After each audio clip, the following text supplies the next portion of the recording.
now is the time to move forward to our first keynote of the session of this Summit and Awards 2022. Manifesto for Better Internet in 10 slides or less. And for this, we have been joined by Mr. Dan Richardson from Yahoo. He is the head of data APAC. Can we have Dan's video, please? To DATAMATIXX Summit and Awards 2022. How are you? Very well, thank you. May I once again request the team to kindly remove the chairs? So just a minute I would take of yours, and after that we'll start with the keynote session on Manifesto for a Better Internet in 10 slides or less. You can kindly proceed with the same. Stage is all yours now.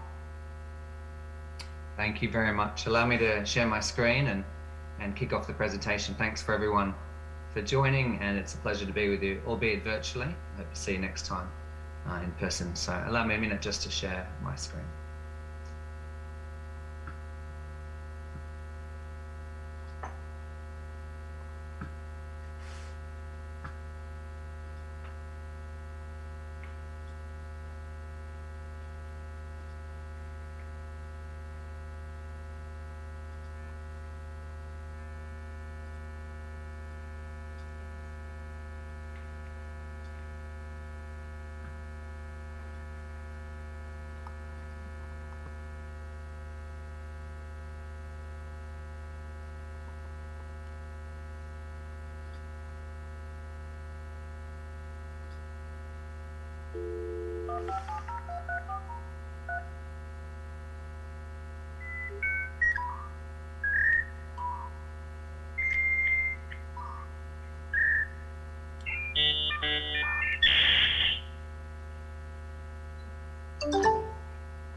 Are you starting, Dan?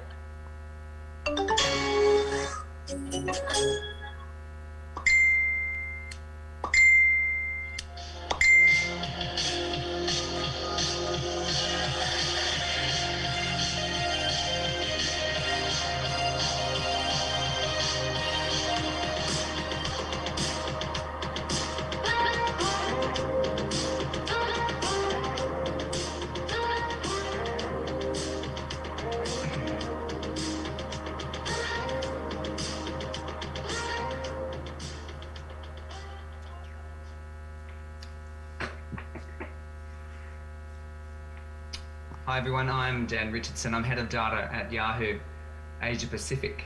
And if you didn't pick up some of those sounds just then, it's a bit of a soundtrack to the internet. I'm sure some of you recognize at least the dial-up sound or some of the apps or things which you've used through the past. But this is a manifesto for a better internet in 10 slides or less, so you get where I'm going.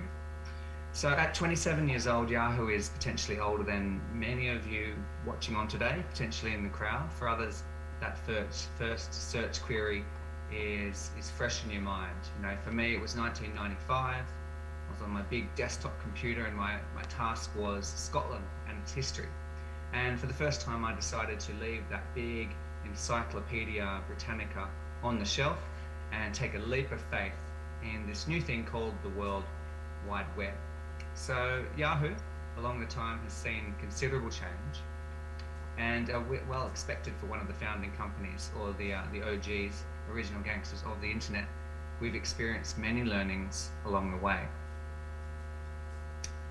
Now, I thought I'd start with a look back in time and at everything we've done right with the internet, because most significant moments and technologies that couldn't have occurred without it, and I believe we can actually boil that down to 3 simple words. So that is instantaneity, connection, and joy. Now, I'll take you back and tell you a bit of a story to explain what I mean here. It's 1997, it's a Sunday afternoon, it's early evening, and I'm listening to the radio. Now, it's a local radio station here where I live in the town of Sydney, in Australia, and it was replaying or simulcasting a song from America called the Rick D's Weekly Hot 40. So the song, to take you back, was called No Diggity. It was by Blackstreet featuring Dr. Dre, and I had my 2 fingers poised on the play and the record button. Now, I waited for over an hour to hear that song and make a copy of my own on cassette tape. But skip forward 20 years on, and it's as simple as typing that song into Spotify or Pandora before that. I think Shazam actually hit 20 years, believe it or not, a couple of days ago. Or the algorithm predicts the rest. So it's instantaneous. Connection is the other one, and that is the real lifeblood. It's a lifeline with friends or loved ones interstate, overseas, or the videos during long lockdowns. Now, as a homeschooling dad who was locked down for a very long time, about 3.5 months, with my young boy, this was absolute gold. We can also look at connection through things like social and political movements. You'll see we've got Barack Obama there, but there are many other movements which grew through hope and through the joy of the internet. The final word is joy, and that's the joy of laughter. It might be a meme, it could be a GIF or grumpy cat, or it could be the joy of discovery, new content, new music, and hidden talent. Even Justin Bieber, some would say, would not have been discovered without the internet. But in the last small while, it really has come to a head. And it's fair to say the internet has morphed into a very different place. And as an industry, we've gone deeply wrong in more than one way. I believe we can sum this up in 3 other words. And that would be fear, proliferation, and shame. Now, fear through the consumer data awakening as a result of Cambridge Analytica, or a byproduct, some would argue, the blatant misuse of data. Fear for hackers stealing our personal data, or fear for our children's safety online or being taken advantage of in the open web or in new environments, where they're spending a lot of time gaming. As a dad, I definitely am aware of that. Proliferation. Now, this is the proliferation of fake news, fake ads, and the very same social platforms that built hope now have turned toxic to divide people and cultures, not just to unite us. And for marketers, it could be the proliferation of vanity metrics or media metrics such as last click attribution, which are valuable to a point, but also ignorant of the entire consumer journey or true path to purchase. And in an omni-channel age where we're bringing in things such as digital at home, connected TV, immersive reality, we really need to understand that these types of measurement are essentially fueled by an overstretched and bloated little piece of JavaScript called the third-party browser cookie. Just one thing which we need to work on. Finally, I'd like to address shame as well, and you'll see there's an image there around body image, but really the acceleration and constant reminders of self-image, unrealistic body types, peer pressure, and I feel that it's like being an attention deficit narcissus, doom scrolling through the day.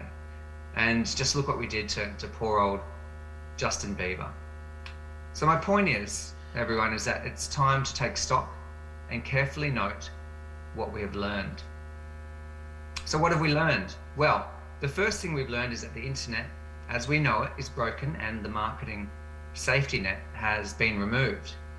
Big tech and original equipment manufacturers have carefully curated a false dichotomy for consumers in the place of sensible and clear education. So what do I mean by that? Well, that dichotomy is that an open or ad-funded internet is dangerous, and the solution is just to opt out, whereas a private ecosystem naturally equals privacy. Well, maybe security of your data, security of your information, and privacy, yes, but consumers are omni-channel 3D flaneurs experiencing all types of media at the same time, especially content which is funded off the back of advertising, which is why we're all here today.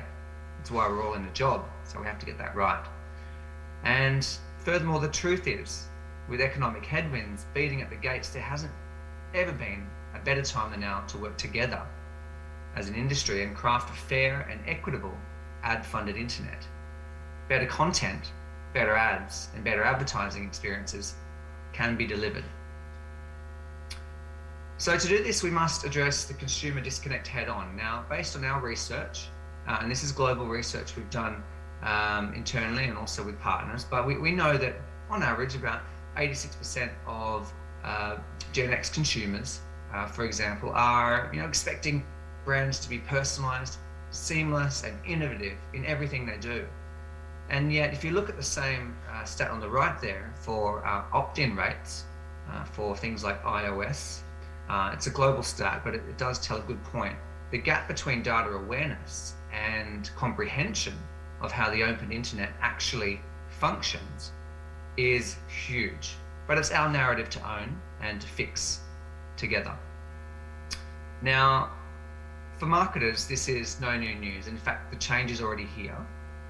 Yes, Chromageddon and Google's delayed the third-party cookie deprecation until 2024 signals how much is at stake, even more so in markets like India, where Google holds, say, over 90% share of operating system and browser usage. So the focus now is with respect to user privacy, but also on ownership of the ecosystem and carefully watching out for the opportunity for self-bias in that ecosystem. From a regulatory perspective, the approach to how personal data is treated, used, and how consumers are tracked or reasonably identified is being refined at pace across APAC. And Gartner estimates that 65% of the global population will have its personal data covered under modern privacy regulations by 2023. And these developments only confirm what we know already, that the next era of the internet will be driven by evolving consumer expectations, especially when it comes to their privacy. Now, locally, we know that India has withdrawn the Personal Data Protection Bill of 2019 and is working on a new draft that aims at safeguarding data and marketing platforms, making them accountable. So there's a lot to learn. Across the Asia Pacific Yahoo, we observe about 100 million user profiles every month. And we see that at least 30% on average of advertising opportunities are delivered to unknown or non-addressable consumers in browsers like Safari or Apple iOS. If you bring that locally, it's probably between 5 or 10% based on those market share stats which I shared before, for Android being around 95% and Chrome being around 90%. But it doesn't actually mean that we need to sit on our hands. These make a real and material impact on our ability to measure how things are personalized and to deliver those seamless, innovative experiences that consumers expect from us. So the change is growing and it's firmly here. So what can we do? Well, how can we create a fix for these issues?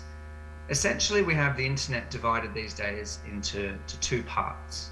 So in purple, we have consumers that we know, the known, the addressable. And in orange, we have the growing majority of non-addressable or unknown people. Now, for us, we're really focused at Yahoo on working on the purple as our core. So that means people who are coming and logging in, or also publishers in our ad exchange as well, who have a logged in user at the other end. Over 12,000 in fact are using our Connect ID solution to future-proof the monetization of their publisher inventory. So it works both ways, but that is really our core and where we learn from. And we think that's the best way to work going forward, given that it is direct to consumer and consent-based with no reliance on third-party data, licensing, sub-licensing. It's very controllable and easy to maintain. Now for the orange, the identityless, the I don't know my audience segment, I'm sure all of you are testing various things already, contextual targeting, for example. But for us, it really is about investing in things like machine learning and artificial intelligence to take all of that things that we know about our audiences, the purple section there, and then layer on other intelligence as well. So I'll explain how that works. For us, we've developed a solution called NextGen, and that basically means that we're able to learn from people whom we know or who are addressable. We're able to layer on other signals as well, which are all taken from bid requests. We're a full stack So that could be the content, the time, the day, the weather, the operating system. And once you start to layer these things on, you can see the similarities. You can use machine learning to infer people's age or gender, lookalikes, even for things like predictive optimization. And you can do that in real time, constantly validating against your known audience. But the key here is you can do it without fingerprinting people, without tracking them across devices. And that is what consumers are really after. And what we're finding is that this is delivering double-digit growth in advertisers who are looking to improve on their cost per 1,000, cost per click, click-through rate, just to mention a few. And then for publishers, it's about maintaining that fill rate, that CPM, and that yield. But the key thing here, and because no one else is actually doing this right now across both web and app, is that it's not a workaround. This isn't just a hack that can be squashed any minute by regulation or by tracking changes. It is actually future-proofed. So it's designed to respect consumer privacy, and there's no storage of user-level data whatsoever. So it's a really wise investment. For us, we feel that there's a few things which like-minded partners, and I see we mentioned that here, can be working on. And we do this as a consumer-facing brand, but also as an ad tech company. It's that really, as we begin to understand the breakdown of audiences within the addressable, so the known or the purple, and the non-addressable in orange environment, we can have a clear way forward with solutions when an identity is present and when it's not. So in order to preserve addressability whilst respecting people's privacy, marketers should invest in CRM data. It is the most robust way of collecting people's information and consent, and of course applying technologies such as hashing, tokenization, and making sure you're investing in that so that people cannot be re-identified or reasonably re-identified, to use the legal terms. It's about establishing a clear value exchange and carefully crafting your privacy statement, so making sure that's up to date with regulation and collecting consent appropriately. Always encourage user registration where you can. It's the only way to future-proof your strategy beyond cookies and device IDs. And then finally, find trusted and like-minded partners. So there's many identity solutions out there today, and we as a business at Yahoo are compatible or interoperable with a few of them, industry IDs, for example. But we really do believe that it's best to work with a direct consumer consent, whether it's through people logging into Yahoo or people who are logged in for the publishers in our exchange. And we think that's going to stand up to regulation and to what we would call the pub test down here in Australia, when consumers having a look at this. If you bumped into your consumer in a shop, could they tell you how that you're using their data? That's the key thing. If they're not quite sure or they're unaware, that's where you start to get into problems. So what would life look like without the internet? Just to wrap it up, I think for me personally, I can say there would be a lot of late fees all the time on my DVDs.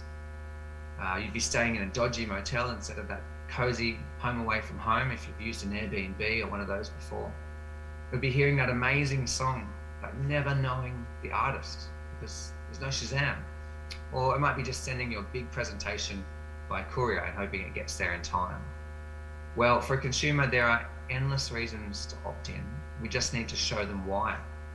Let's remember, the internet is a joyful, useful, and inspirational place, and we can do it together. Thank you. I think we'll open for questions and finish up there. All right, thank you so much, Dan, for the wonderful keynote that you have shared, and it's wonderful to hear you as well. So I have a few questions in my mind. Shall I proceed? Yeah, go for it. Thank you. Hi, everyone. Good to see you on the camera. I can see Sriram there. Hello, mate. Okay. Well, I would like to ask you that are marketers able to break their cookie addiction and figure out alternatives to the third-party cookies? What are your views in this regard? My view, let's look at the browser share of Chrome. And when we talk about cookies, we know it's 90% or more. So I think that it needs to be proportionate. So we need to find alternatives, but you can't just turn off the cookie. You know, it is a very viable solution right now. I think the key is just to be aware of, you know, who you're partnering with, and particularly if you're using advertising technology, customer data platforms, that they do have a future-proofed solution for you to bring in CRM data, because that's how other markets are moving away from cookies and really activating based on email IDs, as one example, activating, suppressing, and drawing insights. So don't wait, just start doing that now and making sure that your partners have that in place for you. All right, my next question goes to you is like, how effective is Yahoo's Connect ID in helping the brands and marketers as well at the same time in the post-cookieless world? So, as I said before, Connect ID is being adopted by over 12,000 publishers globally. I think we like to make it really easy for brands to either upload an email list in the platform via API or being compatible with the likes of the Adobe's or other things. So that is really a great way to make sure that you can continue to target, measure in unknown environments. So once we have that match, your customer email list to ours, then we can really go from there. But also keep in mind, you're not just matching to ours, it's to those publishers in our exchange as well, which is going to really increase your match rate over time. All right. If someone wants to ask a question to Dan, he or she can. Hi, Dan. Hey, who's speaking? Okay. Yeah, not sure if it works, but question is, Dan, can you give us a sense on the scale of Connect ID, particularly in India? How many unique IDs do you have in India market as well as in Southeast Asia? Yeah, so we're looking at around, would be 13 million or so in addressable, okay? And that's obviously as a percentage of the entire internet. Across APAC, it varies by market. So I'm not sure where you're investing, but it could be about 50% of the population logged in Taiwan, maybe 30 to 40 for Hong Kong or Singapore. Where I live in Australia, it's about 11%. Indonesia in particular, if you have any sense.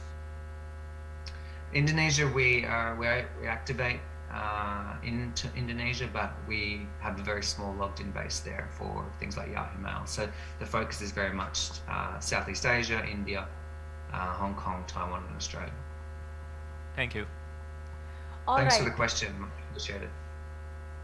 Thank you so much for the answer, Dan. It was wonderful. Now, my next question goes to you is like on personalization. As we all know that personalization often can trespass into uncharted personal territory.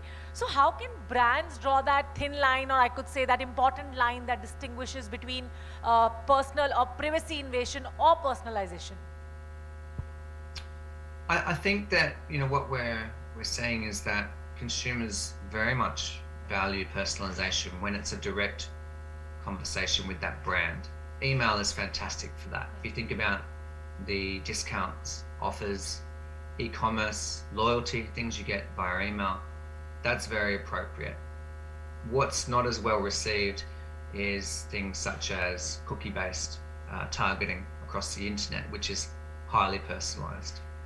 So yes, we maintain, and many businesses do, a minimum cohort size of an audience for anonymity. What we need to be really conscious of now, and as legislation becomes more focused on this, is how can people be reasonably identified based on connecting the dots between different signals. Device ID is a very big one. I know that is coming under the microscope a lot more. Not traditionally a personal identifier, but something which is a very core ingredient of someone's identity. So I think our job is to really educate consumers on what they get in return for the open internet. I think it's unhelpful to paint a picture where the open internet is bad and dangerous and you should just opt out. That's not the reality. I'm sure you all read free content, play Wordle, watch Netflix or Disney. Ads support all of these things, or will in future with Netflix and Disney. So we need to own that conversation a bit more and not just leave it up to a select few. So one last question I would like to ask is like, what according to you are the key emerging trends in digital marketing space in today's time? I think for me and for what I see across the region, it's about understanding how we can take traditional mediums which have become programmatic, such as digital out of home, and other emerging channels such as connected TV or web-based augmented reality, taking these things and then bringing them into one omni-channel customer view. So that means being able to understand what is the right mix to deliver a conversion or an action or footfall, but doing that easily within one platform, breaking down those silos. So that is the emerging trend for me, making emerging channels easy to buy alongside your traditional channels as well. And I think that's where we'll see traction and demonstrate effectiveness. Thank you so much, Dan, for sharing your insightful thoughts with us, sharing your vision and giving that wonderful keynote thoughts with us and sharing wonderful words with us. And thank you so much for all the answers. We're really glad that we have you virtually. Can we have a huge round of applause for the man himself, Dan Richardson? I hope you also enjoyed the session with us, right? I did, and I enjoyed the previous session as well. So thanks for having me, and have a great afternoon, everyone. Thank you so much once again.